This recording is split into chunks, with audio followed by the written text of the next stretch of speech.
Hi guys. Okay, so I've just finished reading this book and oh my goodness was it good.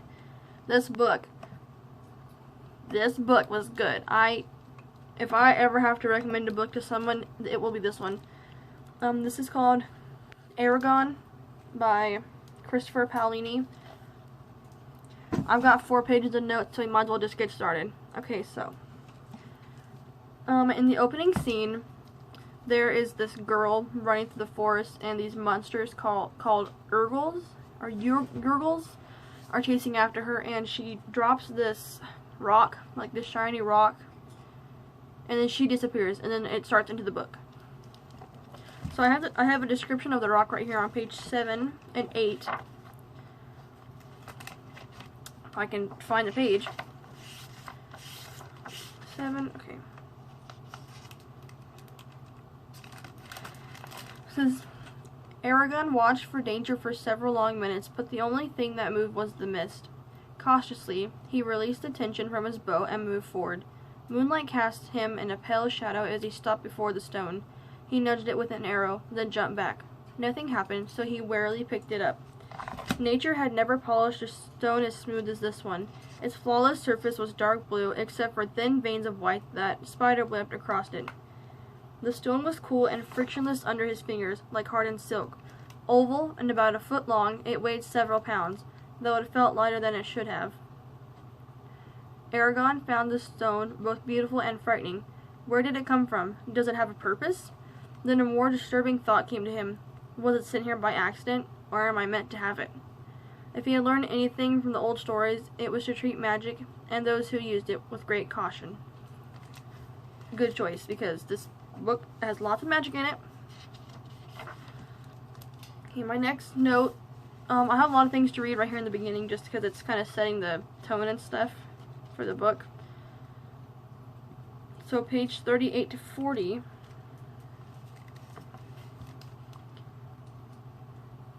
This is to read them, so I guess I will. Oh wait, just kidding. We're gonna go back to page 35. Okay, the evening after they returned from Carvajal, Eragon decided to test the stone as Murloc had. Alone in his room, he set it on a bed and laid 3 tools next to it.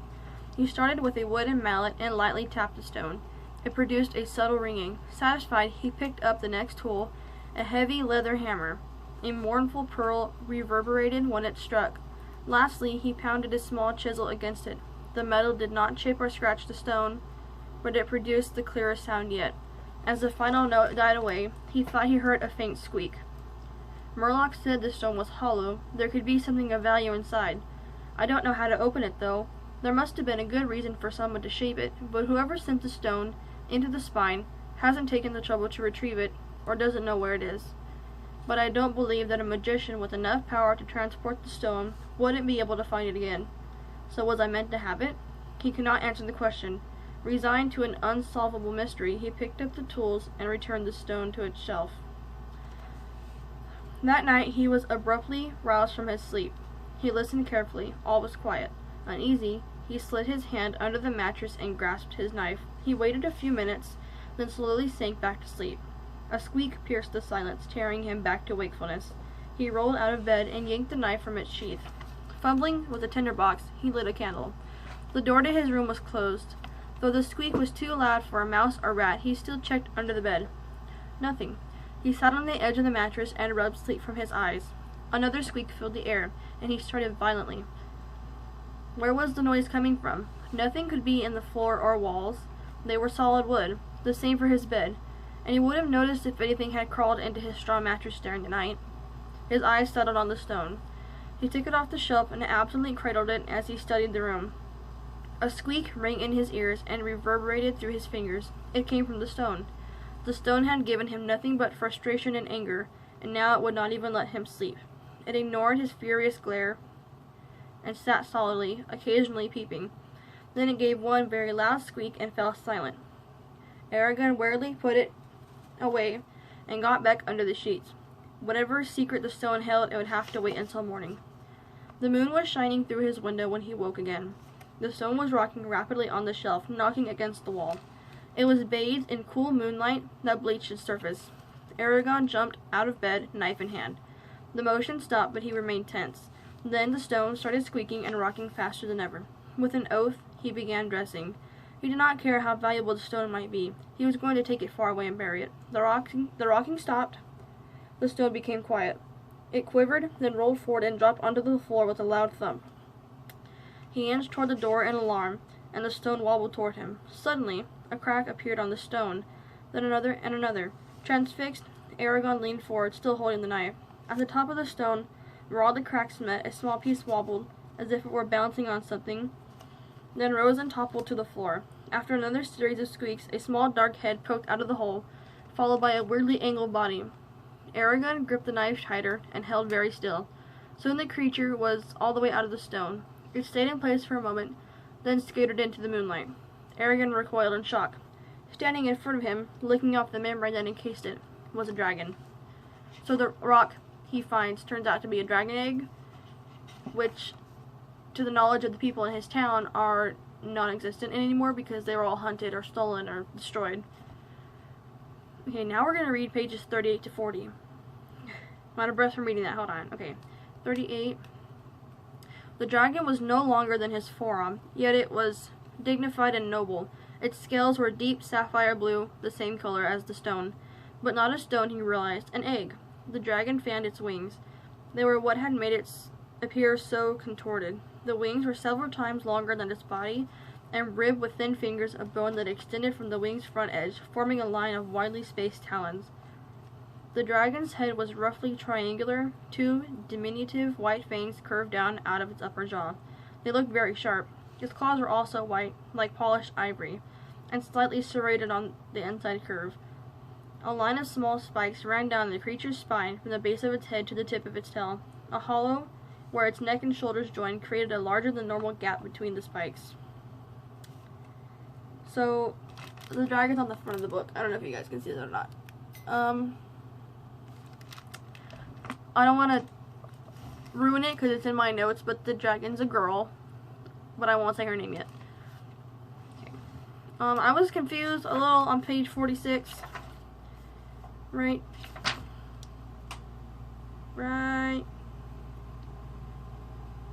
Wait. Where? Oh. Eragon opened his mind, still uncomfortable with the strange sensation, and told the dragon that he was leaving. It snorted with unease. So now that I've read the whole book, this makes sense. A single word was, or here it says, a single word rang in his head deep and clear, Eragon, and that's his name. And then I realized that him and the dragon had a way to communicate, so that I'm not confused anymore. So after, or actually before Eragon, before the egg hatches, Eragon takes it to Braum, and Braum is the town's master of epic and legends. I'm not gonna read 5 pages, am I? I probably am. Wait. No, these are pages I already read. Why are my notes so confused? Oh, and the king's name in this book, his name is really cool. Can I just mention that? It's Galbatorix. Even though he's evil in this book, he's got a cool name. Okay, page 58 is my next note. This is where he names the dragon.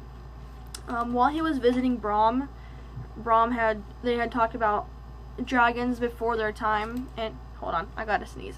Okay, sorry, I did sneeze. So Braum was talking about dragon riders before Eragon came. They had, like, the dragon chose the rider, and the dragon already had a name. So he was mentioning names, and right here, he's talking to the dragon, his dragon, trying to name it. And he says, I don't want to go. I don't want him to go. That's all, he said helplessly. The dragon watched impassively, listening and learning. Eragon mumbled a few choice curses and rubbed his eyes. He looked at the dragon thoughtfully. You need a name. I heard some interesting ones today. Perhaps you'll like one. He mentally ran through the list Braum had given him until he found 2 names that struck him as heroic, noble, and pleasing to the ear. What do you think of Vanillor, or his successor, Erador? Both are great dragons. No, said the dragon. It sounded amused with his efforts. Eragon. That's my name. You can't have it, he said, rubbing his chin. Well, if you don't like those, there are others. He continued through the list, but the dragon rejected everyone he proposed. It seemed to be laughing at something Eragon did not understand, but he ignored it and kept suggesting names. There was Ingetold. He slew the... A revelation stopped him. That's the problem. I've been choosing male names. You are a she. Yes. The dragon folded her wings smugly. And now that he knew what to look for, he came up with half a dozen names. He toyed with Miramel, but that did not fit. After all, it was the name of a brown dragon. Ophelia and Lenora were also discarded. He was about to give up when he remembered the last name Brom had muttered. Eragon liked it. But with the dragon, he asked, "Are you Saphira?" She looked at him with intelligent eyes. Deep in his mind, he felt her satisfaction. Yes. Something clicked in his head, and her voice echoed, as if from a great...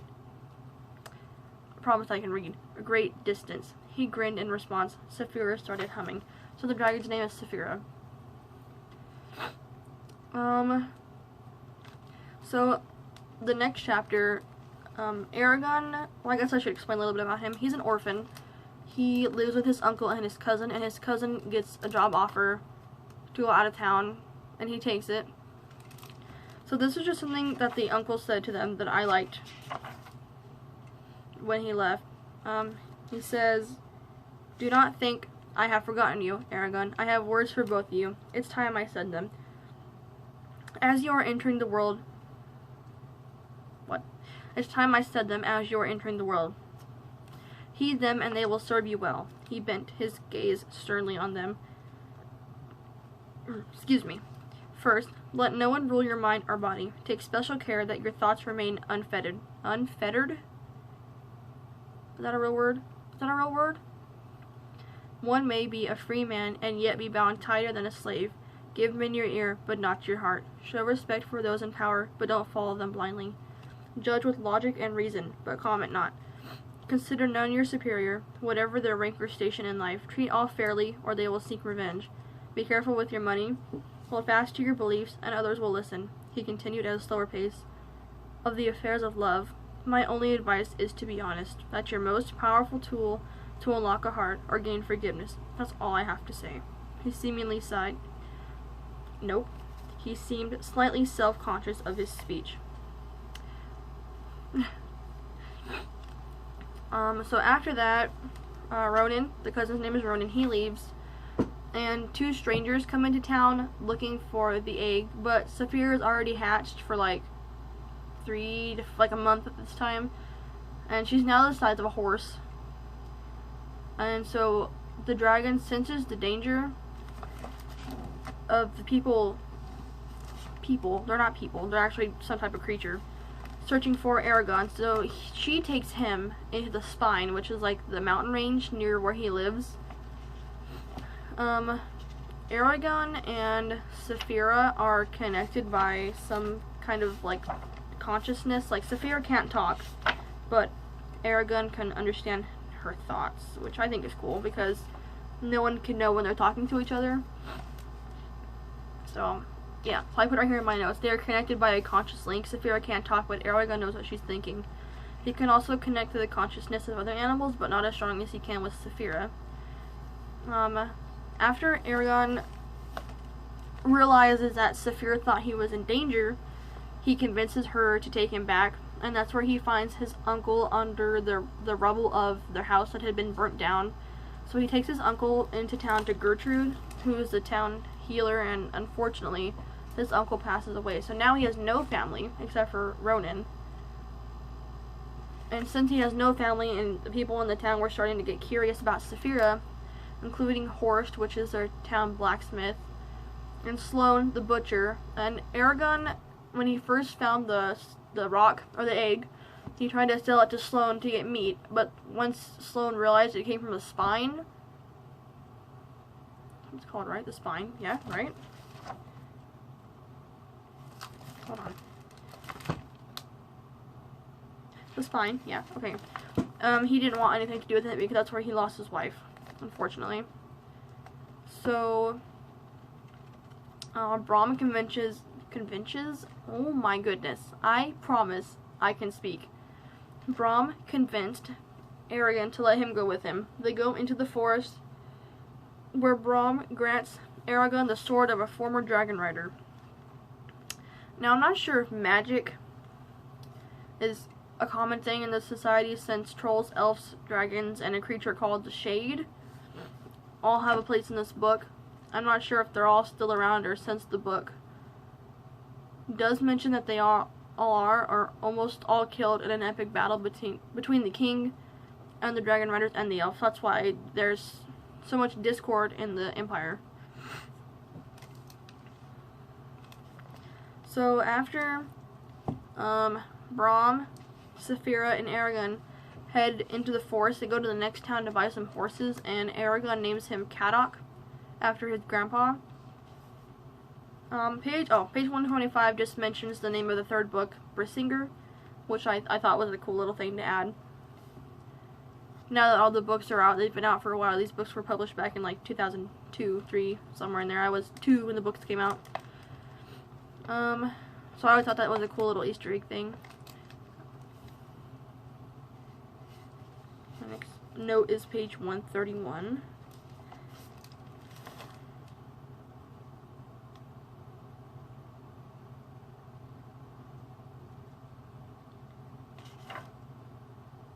What? Just kidding, we'll skip that one. Read the description of Urgel on page 132. Okay. Oh, okay, right here. And Urgel stood over him. I don't know if it's Urgel, it's U-R-G-A-L. So Urgel, we're gonna go with Urgel. Stood over him, face set in a gross leer. The monster was tall, thick, and broader than a doorway, with gray skin and yellow, piggish eyes. Muscles bulged on his arms and chest, which was covered by a too small breastplate. An iron cap rested over the pair of ram's horns curling from his temples, and a round shield was bound to one arm. His powerful hand held a short, wicked sword. So they're not giants, because giants are a different thing, but they are big. Second page of notes.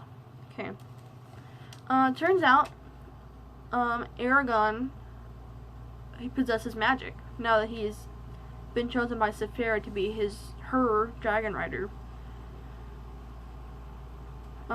It's enhanced and strengthened by the mark he got on his hand the first time he touched Saphira's egg. It's called the Gedway Ignazia on page 137.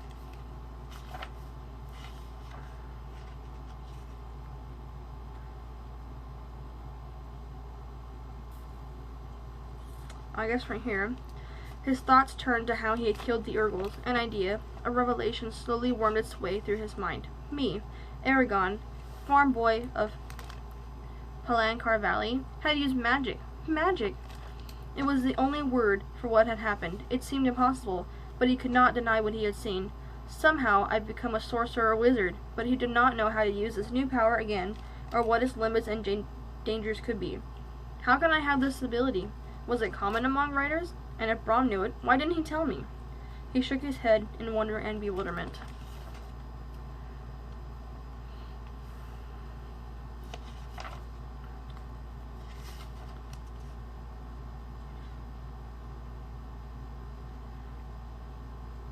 Okay. It's like when I'm taking notes, I mark down things that I think are cool, and then after reading the whole book, I'm like, that's not important. Why did I write that down? Okay, so we're going to skip the next point, because I can't figure out what I wanted to read. So, at this point in the book, it's not very far in, I realized this book was about 2 main things.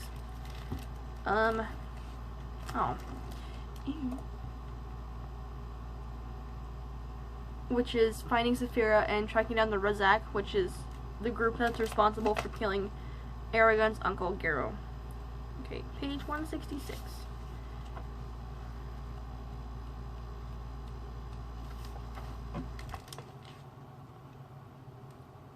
So, Eragon finds a Razak flask filled with an enchanted oil that acts like acid. Brom and Eragon decide to head to the coast to find Brom's friend, Jode? I think what's cool in this book is it comes with a pronunciation guide in the back of the book, which I needed because I cannot pronounce anything in this book. Yeah, his friend's name is Jode, but it's spelled J-E-O-D. I thought it was like Geode, but it's Jode. Jode is kind of like a higher up in the town that they live in. And Brom thought he might have access to shipping records, and the records might reveal who buys the oil for the Rizak and where they send it once they get it. So on page 166 it says, just as he was about to enter the trees, his foot struck something hard. Lying on the ground was a metal flask with a leather strap just long enough to hang off someone's shoulder. A silver insignia Eragon recognized as the Rizak symbol was wrought onto it. Excited, he picked up the flask and unscrewed its cap. A cloying smell filled the air, the same one he had noticed when he found Garrow in the wreckage of their house. He tilted the flask, and a drop of clear, shiny liquid fell on his finger. Instantly, Eragon's finger burned as if it were on fire. He yelped and scrubbed his hand on the ground. After a moment, the pain subsided to a dull throbbing. A patch of skin had been eaten away. Grimacing, he jogged back to Brom. "Look what I found." Brom took the flask and examined it, then poured a bit of the liquid into the cap. Eragon started to warn him. "Watch out, it'll burn." "My skin, I know," said Brom. "And I suppose you went ahead and poured it all over your hand? Your finger? Well, at least you showed sense enough not to drink it. Only a puddle would have been left of you." "What is it?" asked Eragon. "Oil from the petals of the cedar plant, which grows on a small island in the frigid northern seas. In its natural state, the oil is used for preserving pearls and makes them lustrous and strong. But when specific words are spoken over the oil, along with a blood sacrifice, it gains the property to eat any flesh." Ew. Okay, after that, there is a song mentioned in this book called Du Silbina Dasha? And I wonder if it's a real song. I was looking through the back of the book. It has like translations of all the things they say in this book, and I think it is a real song, so I'm gonna look it up after. And if it is, I'll leave a link to a video if I find it in the description. If it's not, then it's just made up for the book, which is cool. Okay, the town that Jode lives in is called Tarim. So when they get there, Eragon goes to explore, and he stumbles into an herb shop where he meets this cat who he can communicate with, like Saphira. He finds out that the cat is a werecat and has the ability to change shape into like a human form. The cat's name is Solembum, but he has many names. He tells Eragon, "You can call me Solembum, although I go by many names." After talking to him, he meets Angela, who reads his fortune with the bones of a dragon claw. His fortune says, "Long life, a family betrayal, the death of a loved one, and an epic romance of noble birth." And I'm going to call it now. I think either Brom or Saphira dies. To the next point, and to this point that Eragon reveals he can't read. So Brom has to teach him to read before they can go to break into the records room and start to narrow down places where the oil is sold. They settle on a small island called Drasleona, the only island or part of the leagues that's well guarded and big enough to hide the Rizak while still allowing passage in and out. And then on page 227, I saw what I think is a typo. Yeah, okay.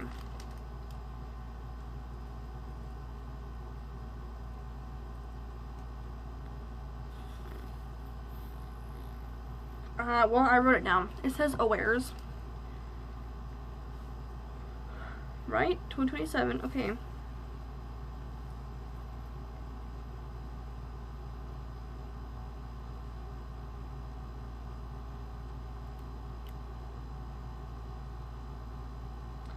Apparently I can't find it now. But it says that, like, "You caught me unawares," instead of saying "you caught me unaware." So I think that's a typo, but it's okay. And the next thing that I put down is something important happens here with Eragon's magic. And then Brom, Saphira, and Eragon finally arrive in Drasleona, the town where the oil is from.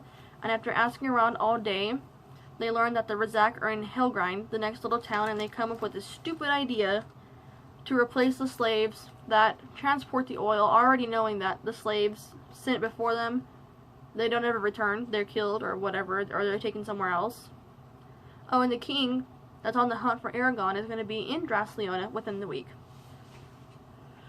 So after exploring the town, Eragon goes in a back door to the cathedral, and he kneels down at the altar and just kind of says homage to the town for being not as boring or as troublesome as he had been before. And when he turns to leave, the Razak are standing in the door, waiting for him. He barely escapes, and he contacts Saphira and tells her to contact Braum so they can leave.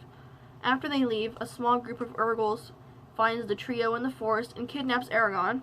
Braum jumps in front of Eragon at the last second, taking the dagger for him. So, is Braum dead? You don't know, but I do. So I think this is where the death of a loved one comes into play, because Braum is really all that Eragon has left. He has a dragon, but you can't connect with a dragon like you can with a human. Okay, it turns out Braum isn't dead, but he's severely injured. A stranger named Murtog saves them, and it turns out he's also hunting the Razak. The stranger decides to travel with Braum and Eragon since Braum is unconscious and Eragon is really weak. A few pages later, it's revealed that Braum was also a dragon rider. His dragon was the original Saphira. After revealing some rather important information to Eragon, Braum does pass away, and they bury him atop the cave they were staying in. And I called it. I knew that Braum was going to die, because that's all he had left. So, they buried him on top of the cave, like, not in the ceiling, but, like, out of the cave and above it. Okay, so Eragon keeps dreaming about this imprisoned woman. I think it's either his mother, the lady from the beginning of the book, or the lady from the beginning of the book is his mother, and that makes Eragon half-elf, the first elven dragon rider in his generation, or the girl is the girl of noble birth that Eragon is going to fall in love with. Turns out, well, the last part might be right. Turns out I was wrong at the beginning. Okay, so Eragon and Murtog get attacked again. Eragon is taken away to a shade, the monster form, and is only saved when Murtog and Saphira find him. Murtog hits the shade with an arrow right between the eyes, causing him to vanish in a puff of smoke. Eragon has also learned that the woman in his dreams is in the same prison he's in right now, so they save her on the way out. And the rest of my notes are on paper, and I didn't want to type them because I just finished the book when I started recording, so I'm just going to read them off here, okay? So, Eragon, Murtog, and Saphira are now headed into the Haderach desert with the elf. So the girl that they rescued turns out to be an elf. One night, while they are stopped, Eragon is tending to the elf who has been in a comatose state ever since they were rescued. All of a sudden, he remembers that Braum told him that a rider could probe a human mind just like he could an animal's mind. However, it might prove more difficult because other humans who had the ability to use magic, or in this case an elf, they could sense someone probing their mind. He also told Eragon that those humans had the awareness to block others from their mind and fortify it. Kneeling beside the elf, he enters her consciousness and learns that she lies in her coma, because she was poisoned each night by the people guarding her cell, and gave her the antidote, Tunivor's nectar, each morning so that she could endure their torture. The nectar is only found in two places, the Varden, where they are already headed, and with her own people, the elves. And what's the town called? The town's called Elismera. So that's where I think they're going to go in the next book, because it mentions that at the end. She also reveals her name is Ayra. Ayra? It's A-Y-R-A. Is that back here in the back of the book? Let me check. And the pronunciation guide that I am so thankful for. Oh, Aria. Her name's Aria. Okay, Aria. She only put herself in this death-like state because it's slowing the effect of the poison. Eragon swears to find the antidote, going back to leaving Ayra alone. Aria. Just kidding. I can read. I can't. Alright, so it's not his mother. I was wrong. That we know. This name could be her elven name, and she could have a human name because Eragon's mother's name was Selena. So Braum told Eragon that dragon riders have two names, allowing the second one to be known could allow people to control you. Very rarely did riders learn their second name unless they could bribe an elf to tell them. So they finally reach the Varden, the valley that leads into the Varden, and realize that a special breed of Urgals called the Cole, 8 feet tall mini-giants, have been following them the whole time. They barely escape when they are saved by a mass of dwarfs and humans. They are taken to the mountain, where in order to stay and be protected freely, he has his mind probed by Egraz Karn, is like the leader of the elves. Elves? They're not elves. The leader of the dwarfs. You can totally tell the power has gone straight to his head. And all that, after all that, he learns that Eragon is not a threat. Let's backtrack a bit to page 368.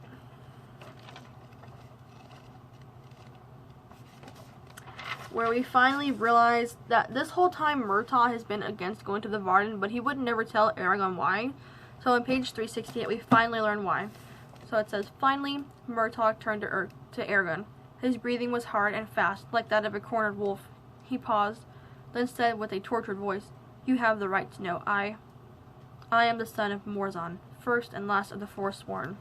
And then the next chapter says, Eragon was speechless. Disbelief roared through his mind as he tried to reject Murtaugh's words. The Forsworn never had any children, least of all Morzan. Morzan, the man who betrayed the riders to Galbatorix and remained the king's favorite servant for the rest of his life. Could it be true? So that's why, and the elves are at a constant war with King Galbatorix, so that's why he doesn't want to go there for fear of being rejected. Oh, okay, I just read that. Alright, I wrote down to read a whole chapter, and now I'm regretting it because I don't want to read. But this is oh no, wait. Just kidding. I already read that. Why? I need to learn how to take some notes. I need to go back to Cornell notes. Okay. Pages 387 to 391 is Murtaugh's backstory.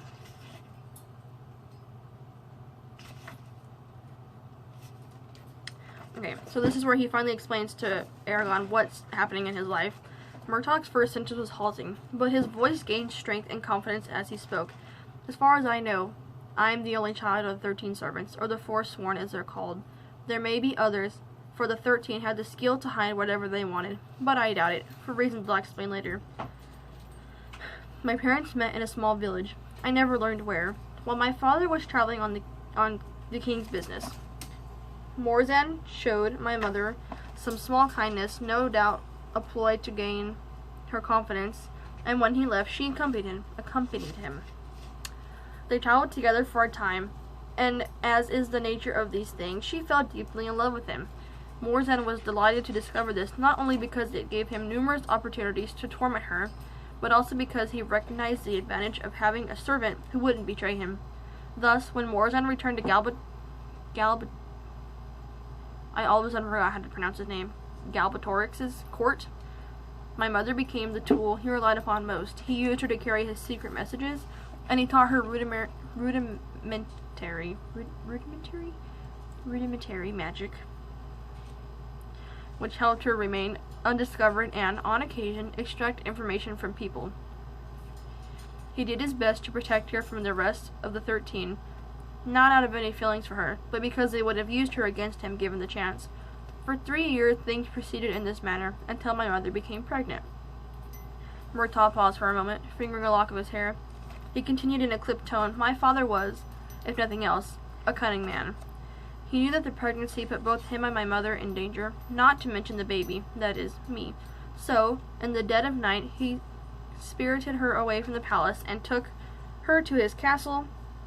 Once there, he laid down powerful spells that prevented anyone from entering his estate except for a few chosen servants. In this way, the pregnancy was kept secret from everybody but Galbatorix. Galbatorix knew the intimate details of the 13's lives, their plots, their fights, and most importantly, their thoughts. He enjoyed watching them battle each other and often help one or the other for his own amusement, but for some reason, he never revealed my existence.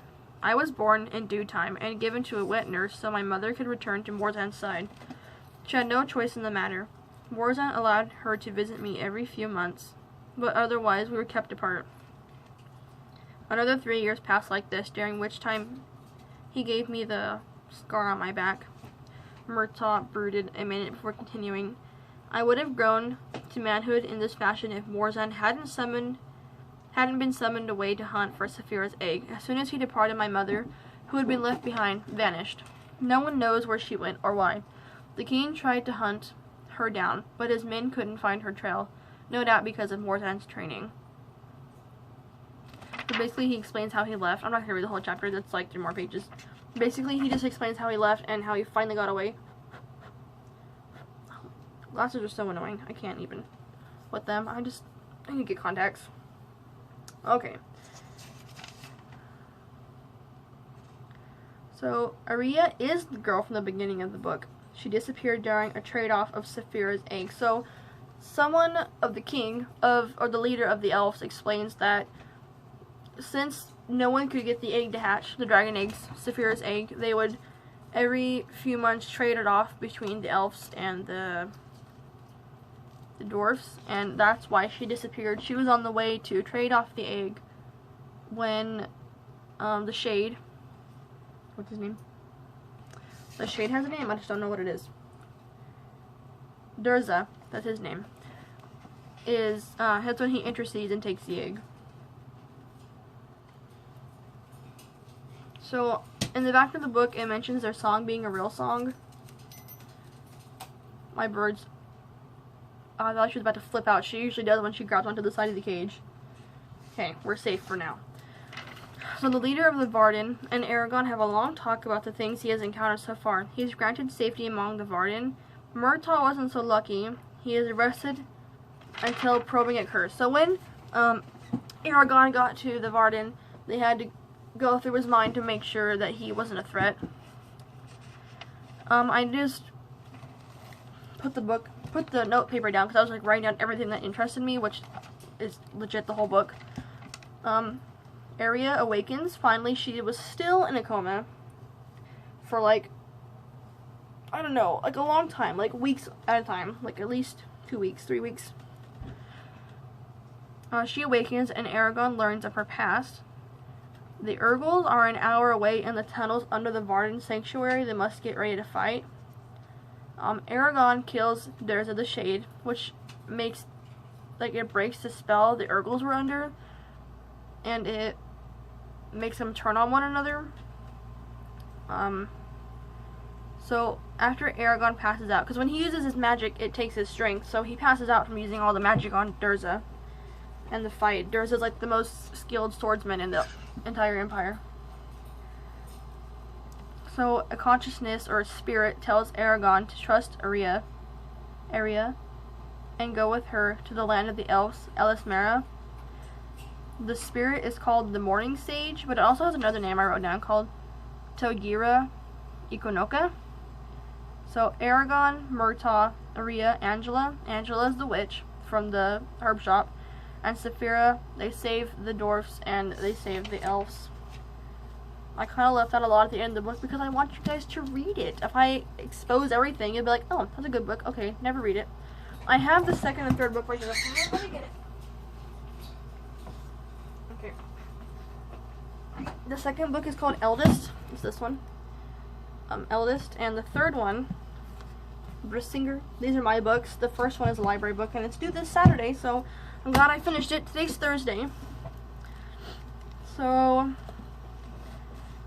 do I recommend this book? Absolutely. Please read this book. If you're into dragons, I also recommend Dragon Rider by Cornelia Funke. I don't know her last name. It's Funke. There was something else I wanted to mention.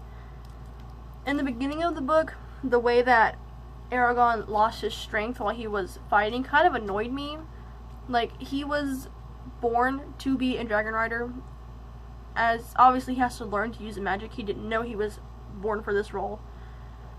But as he progressed, he shouldn't have gotten tired as easily, but then I realized that that was how the author wrote it, because during fighting scenes, when he was losing his strength, it created suspense, so that makes sense. So then that's my only concern.